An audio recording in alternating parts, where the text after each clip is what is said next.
Okay, here we go. Part two, or the second half of this Forbidden Trail documentary over the Olof Palme assassination. I talked about this a little bit in the comments of the first half of it, but the more that I read and watch about this situation, the less confident I am in the like my conclusions of what happened. I feel like I was way more confident knowing almost nothing about it. And just as I continue to learn more and more, the less I feel like I actually know about what happened. But let's go ahead and jump into it. I'm excited to hear the rest of this. Let's go.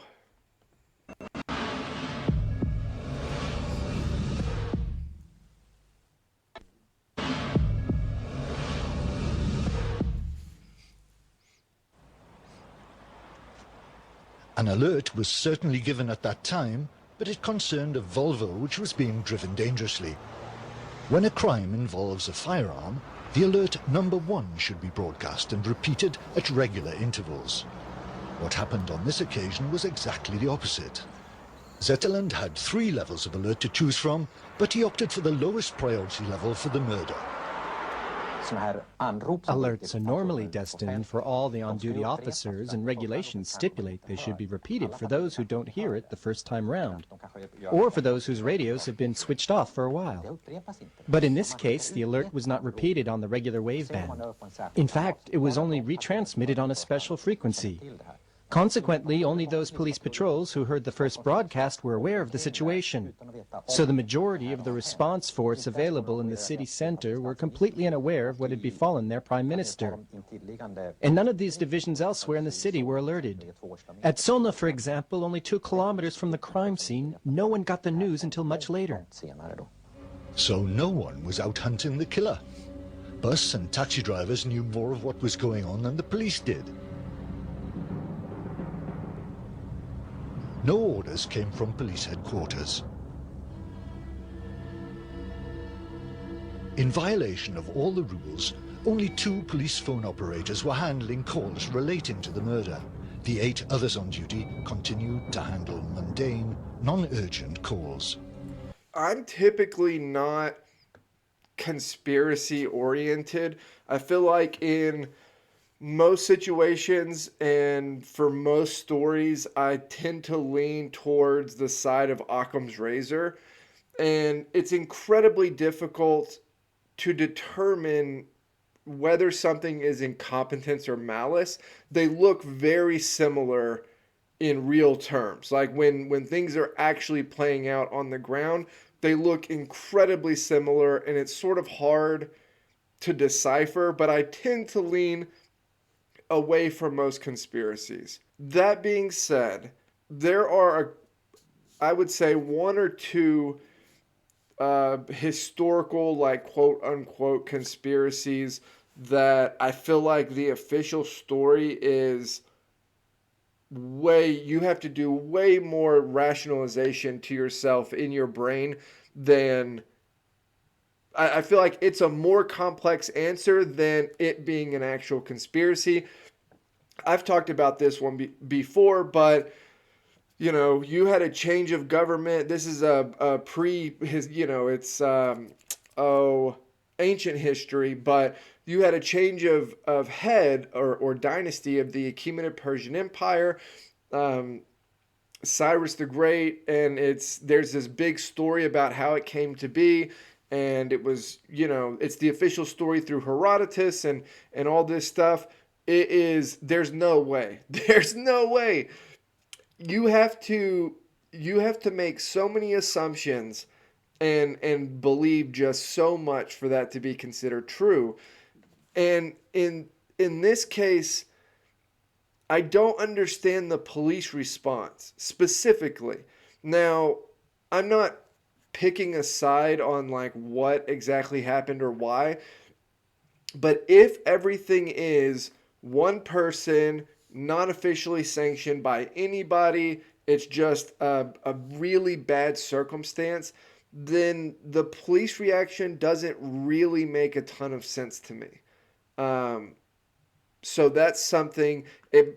maybe am I missing something here that makes the police look better, or something, because I'm seeing their response makes me think there has to be at least something going on that somebody's aware of, or else why would all of these different things be missed and done and all that? So if I'm missing something, somebody please let me know. But that's sort of a hard pill for me to swallow with at least what I know right now. The first officer to arrive at the scene confirms that the official registers have been falsified. I'm ready to swear on the Bible that I arrived at 11:30. According to the official version, I'm supposed to have got there at 11:23. This question has tormented me for years, and I am able to prove what I say, and that the official register is inaccurate. The register, which notes the moment of police intervention, is full of errors. Police car number 3230 is supposed to have been alerted at 11:23 and to have arrived only seconds later. That's to say 7 minutes before Gösta Soderstrom. But the radio communications center acknowledges that indeed it was Gösta who was the first officer to arrive. The contradiction is flagrant. This affair was wrapped in the greatest secrecy. I asked to reread the report that I myself had made that evening. My request was refused, but they showed me a typewritten report which stated that at exactly 11:23, 14 police vehicles had received the alert signal. That is totally false. Another contradiction. The control report sheet listing police action is equally strange. The original has disappeared, but we've managed to trace a copy. HZ, the initials of Hans Zetterland, indicating that he had sent the first patrol car to the murder scene at 11:23. But note, the initials are preceded by a star. When a police officer enters an alert time into the system, which differs by more than 7 minutes from the real time marked by the police station's central clock, the computer automatically inserts a star alongside. So why falsify the time of the alert? Could it mean that someone allowed 7 minutes to pass to allow the killer to make his getaway? Or could it simply imply that the police, in place of their official radios, were using walkie-talkies?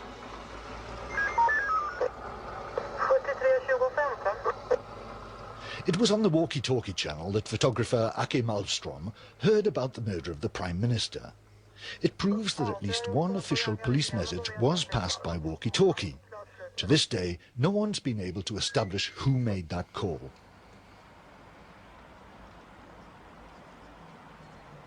The driver of the police car, whose number ends with 520, was parked under the window of a witness, Sunniva Telestam. He saw that this policeman too was using a walkie-talkie.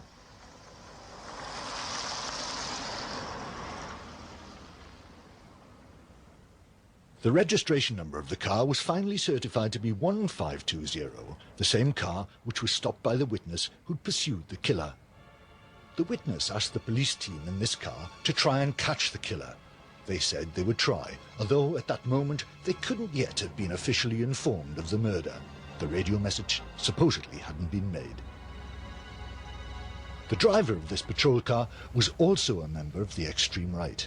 At no time were the police to interview the many witnesses who were around.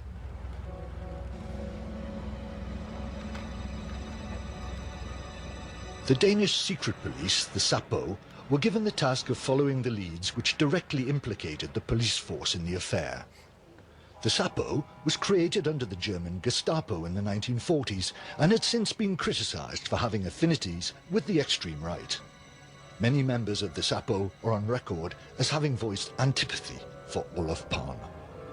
In the 1970s, the director of the Sapo was none other than Hans Holmer, the founder of the Baseball League. Several indications lead us to believe that the Sapo knew of an assassination plan before it took place. But in this affair, it appears that despite the indications that point directly at them, the police have been protected. It was journalists who found and interviewed the witnesses, not the police. The many witnesses were never taken seriously by the authorities. Some have been intimidated and threatened and live in fear even today.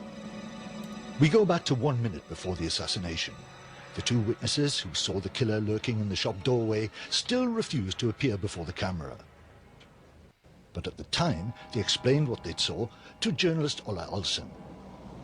Katja and Purio were returning home after seeing a film at Kungsgaten. They had to pass this place here. Katja asked Purio for the time, but she had forgotten her watch. So Katja approached a man in the street and asked the time. As it turned out, she recognized him. He was Finnish and he worked for a fitness center in Uplands Vosby. She asked him in Finnish if it was very late. He gave her a shocked look and didn't reply. Angrily, she took him by the arm and asked him why he refused to give her the time. The man stood there, his arms crossed, and at the moment she heard a noise. He drew his arms away, and she saw that he had a walkie-talkie in one hand. More shocking, she glimpsed that he had a pistol holstered under the other arm. From the walkie-talkie came a voice. "They're coming." The man replied in Finnish, "I've been spotted. What shall I do?" And a voice replied, "Hard luck. Continue as planned." The two girls were astonished. They didn't understand what was going on and headed off. Yeah, that part's wild. Who holsters a pistol under your arm? Like, what? What? Why don't you have a holster, dude? That whole thing is bizarre. Because that witness, I mean, that witness could put somebody in jail. Like, I don't know, that one's crazy.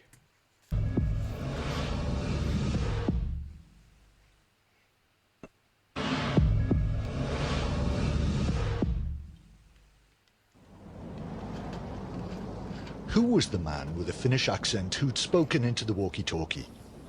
Katja and Pirjo were just 2 blocks further on when they heard the gunshots. They looked back, but saw nothing. Frightened, they ran to the nearest metro station. They returned home to the Uplands Vosby district, and the following morning they heard on the radio what had happened to the Prime Minister. Imagine being one of them.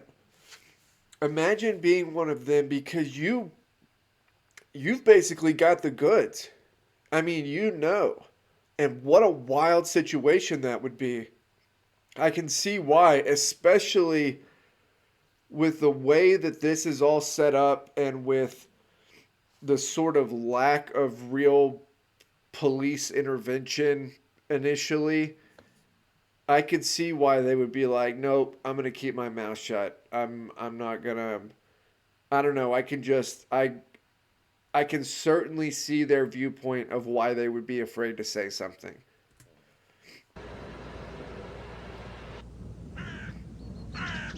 In this same suburb, there's a fitness training centre called the Vosby Atlet Club. It's a place where many Finnish people come to spend time together. It's here that they first encountered the man who they'd run into in front of the Decorama store just before the murder. It was his behavior at the club that had marked him out in their minds. He joked with other Finns, and he made remarks about those who were training, but he never trained himself. Oh, he's one of those. Katja still remembers the racist remarks which he was in the habit of making, but she cannot or will not give his name. But he was well known at the sports club. Many people trained here, and Katja insists that everyone knew the name of the character in question. But the police insist that it has been impossible to identify and find him. I think that's a lie. They have their reasons for not tracing him.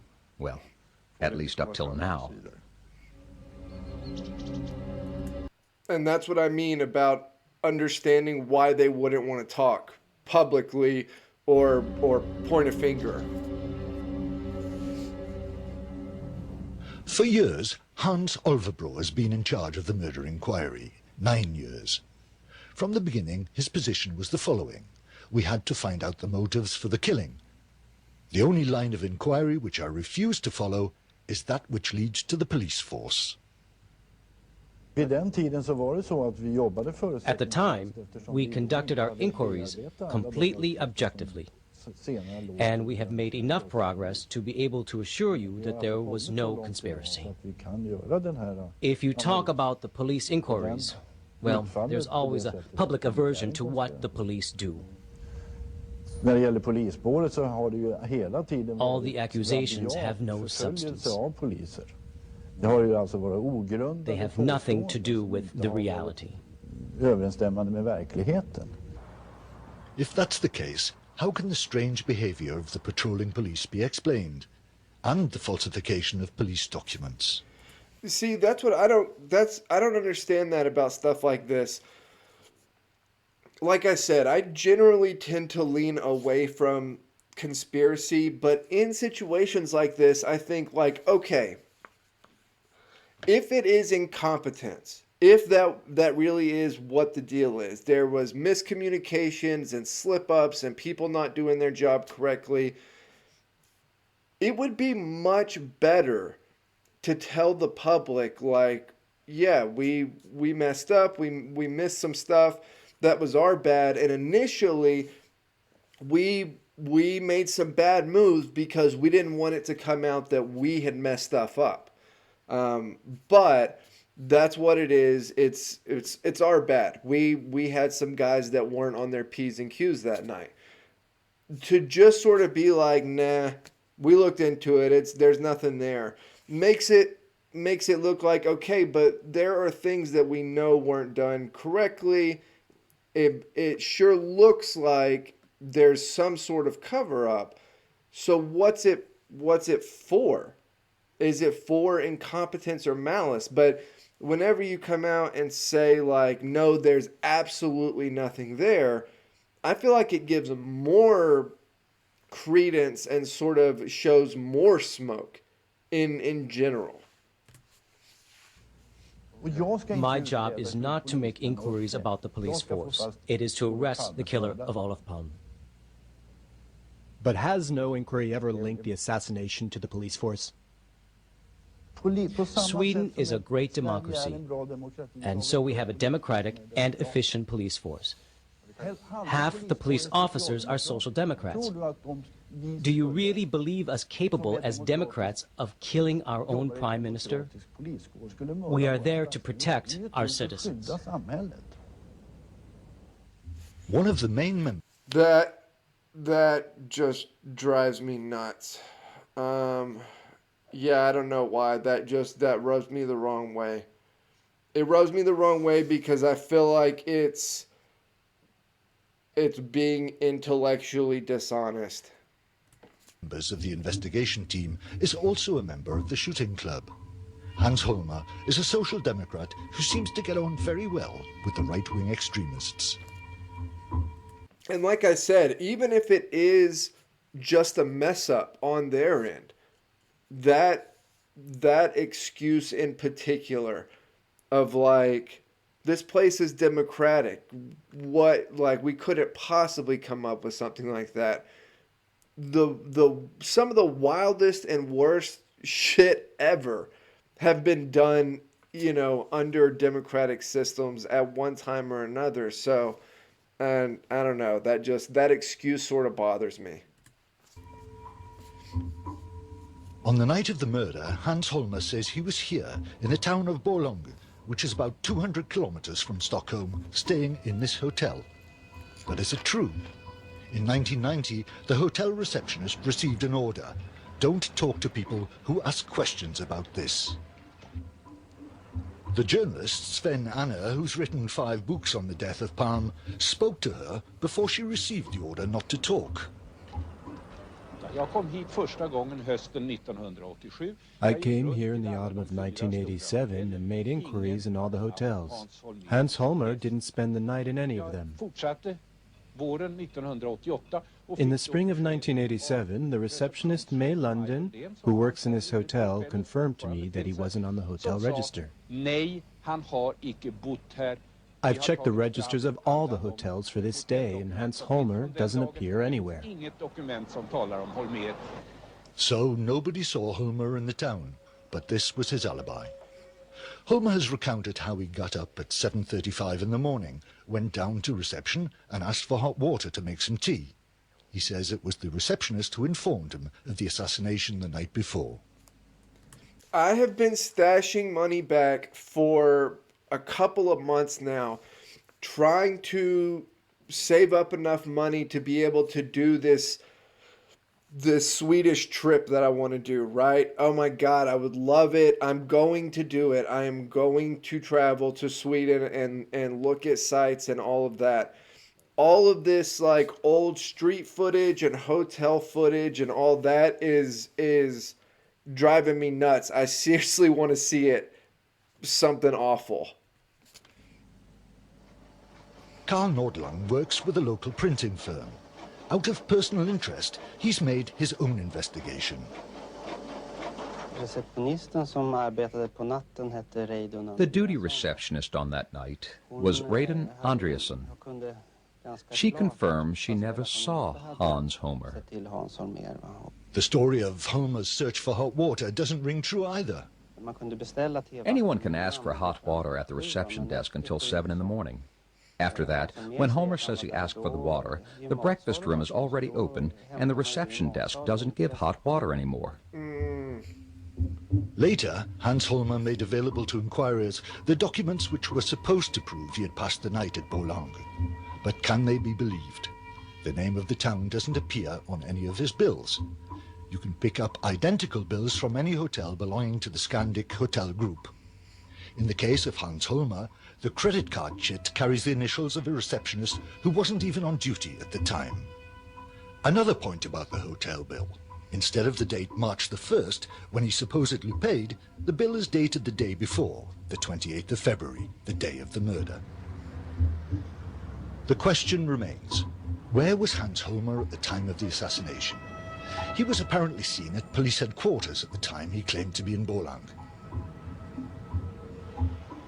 And later that night, not far from the murder scene, a high-ranking policeman testified that he passed Holmer and was astonished when Holmer didn't return his greeting. In addition, there's the word of Holmer's driver. Rolf Dahlgren was a trainer of elite parachute commandos before becoming a chauffeur for important politicians and high-ranking members of the Secret Service, the SAPO. Sounds like a good gig, driving around politicians. Rolf Dahlgren died in May 1994, but his companion, Lilian Folt, was also a member of the police force. Här är han, I Skellefteå.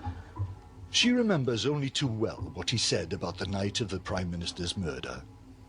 Ja, det var när, During a visit to Rolf, Ulla Ankerspong, a lawyer from Gothenburg, and I asked a lot of questions about the murder of Palme. Rolf told us that he and Homer arrived at the crime scene 7 minutes after the shooting. 7 minuter efter mordet. Police Chief Soderstrom confirms that Holmer was in a patrol car which passed the murder spot 7 minutes after the crime took place. I telephoned Rolf Dahlgren to verify the statement made by the woman Lilian Folt about the arrival time of the police car, and he confirmed it. This is the record of the working hours of Rolf Dahlgren. Details concerning the night of the murder have been removed. Even the word Friday has been scratched out, as though this day had never existed. Since the very beginning, Hans Holmer concentrated his inquiry on a so-called Kurdish plot. Although there were no leads or any worthwhile information in this direction, he carried out a series of arrests and interrogations. Yeah, what is the Kurdish angle of this? I don't totally understand that. And also, is this still common today? This level of like old school like German stuff? Is it? is it still as common today?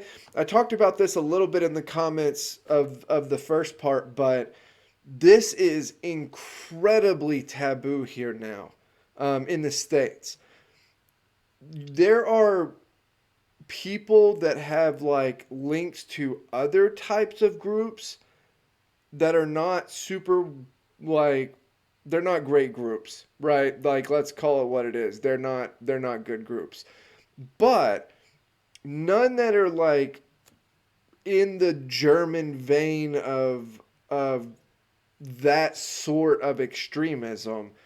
That is so taboo here that even a super well-known right-wing politician would lose probably certainly enough of his backing that he would not be able to stay in office if something came out of him doing something in this vein of right-wing.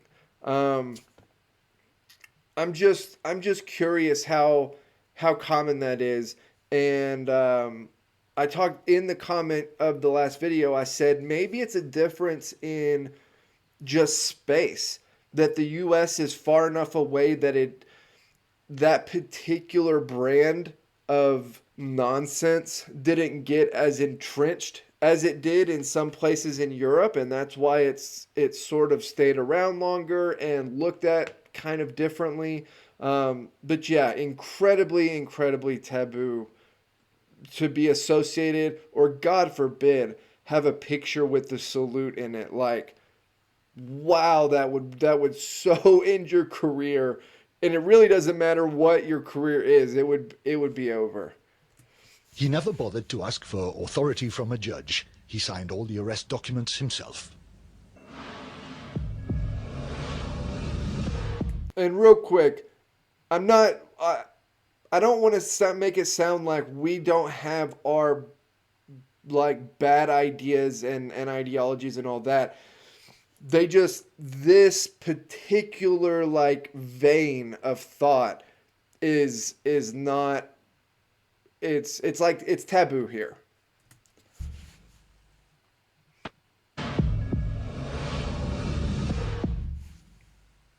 The rise of Hans Holmer in the police force had depended on his connections with the Social Democrat Party. It would have been impossible without the heavy political backup of the party leaders. The relationship between the leaders of the Social Democrats and the security forces was always rather special.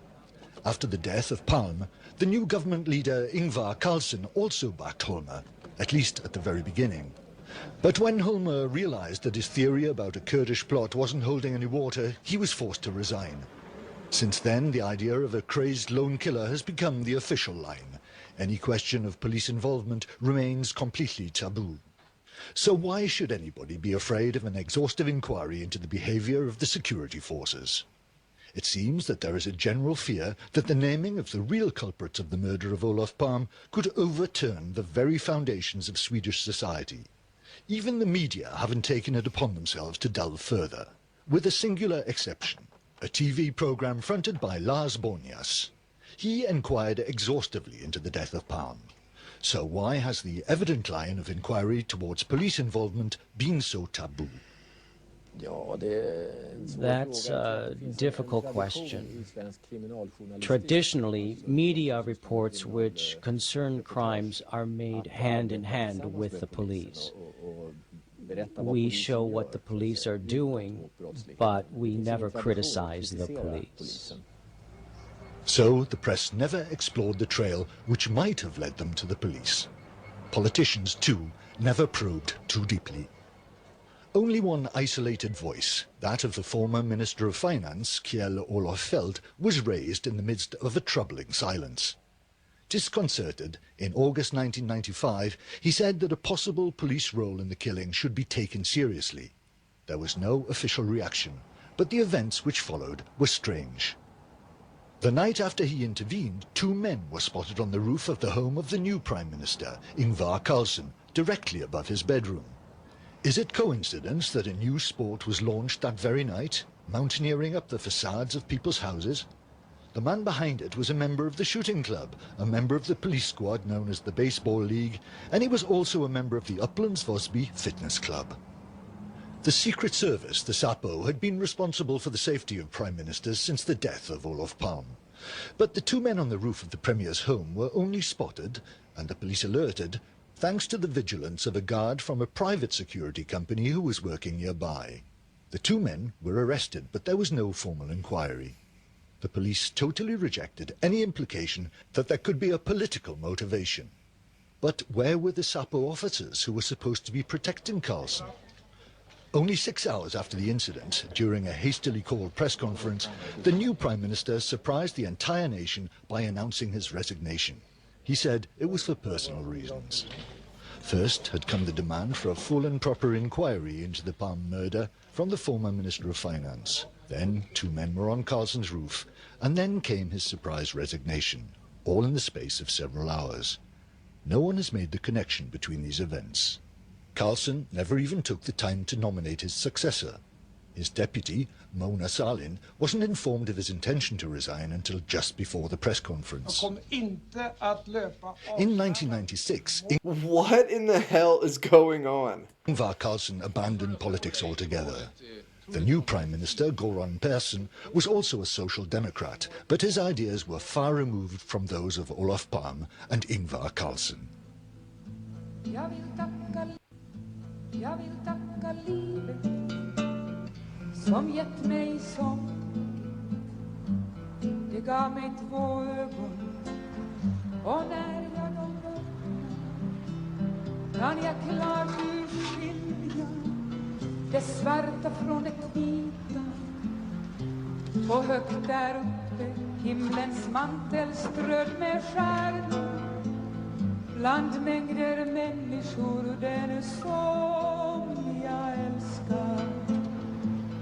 In June 1999, a report was published which gave the findings of a commission aided by top-level analysts who'd been charged with inquiring into a possible police link in Palme's murder. Their work had taken years. But the report arrived at no concrete results and shed no light on the errors committed in the Palme affair. The track towards the police had not finally been followed up. No witnesses were questioned. However, their integrity was placed in doubt. No police officer was interviewed, but their integrity was never questioned. That is hardly surprising. It was the police themselves that selected the documents which were presented to the Commission. This report is today gathering dust on the shelves of the Ministry of Justice. No one has taken further interest. And in 2011 comes the legal point in time when all inquiries must stop. On the 10th of September 2003, another popular politician, the Minister of Foreign Affairs, was stabbed to death by a deranged assassin. Anna Lindh was shopping at a Stockholm department store when the killer jumped out at her. In this affair, however, no apparent conspiracy made the mourning of her followers harder to bear. Man, this was good. I don't understand the idea that looking into the police wouldn't be taken seriously, or the idea that like, that's just a conspiracy theory. At least initially, I feel like that's dumb thinking. That's backwards thinking, because you don't know what happened, and so you're really taking everything seriously and just trying to gather as much information as you possibly can to try to see which one of these trails to follow. And then the guy that comes next, the next prime minister, his stuff, that's wild. I don't know. This whole thing is wild to me. If anybody has any more information about it, or, better explanations or whatever your theory is, let me know. Put it in the comments. You could join the Discord. I'll put the link in the description box down below. But yeah, I'm going to be thinking about this like all the rest of the day, because it's just, my head is spinning 1,000 miles an hour right now. But all right, this was a good one. As always, remember, if you like the channel and want to support what we're doing, you can like, comment, subscribe, and I will see you all next time.